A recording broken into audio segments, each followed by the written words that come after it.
Numele meu este Mihai Stănilă, sunt de profesie inginer, am 32 de ani.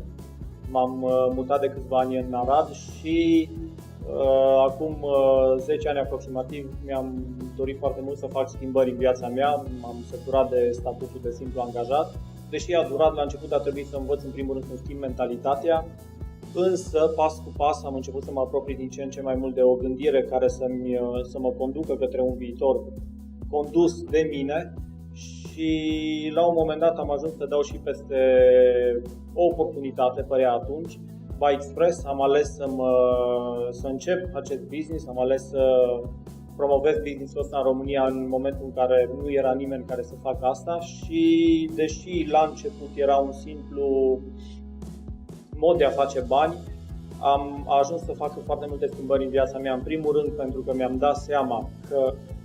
totul în viață ține de relații și ține de oameni și cel mai important om din viața ta nu ești neapărat tu, ci sunt cei din jurul tău care îți aduc în primul rând valoare, sunt cei care te ajută să urci, sunt cei de la care ai de învățat și mai ales cei care te sprijină în momentele în care îți este greu. Așa că în viitor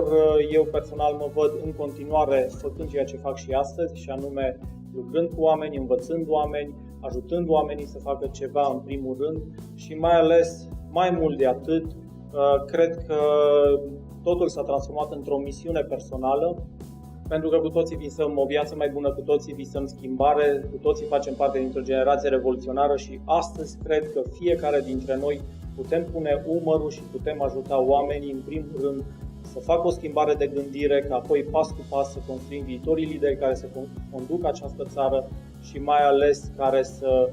aducă în viețile lor și în viețile comunităților din care fac parte prosperitate, abundență și, de ce nu, un strop de speranță în primul rând. Și de la fiecare, câte puțin, cumulat, la un moment dat se poate transforma într-o schimbare care se reflecte în toată țara, în toată Europa și, de ce nu, în toată lumea.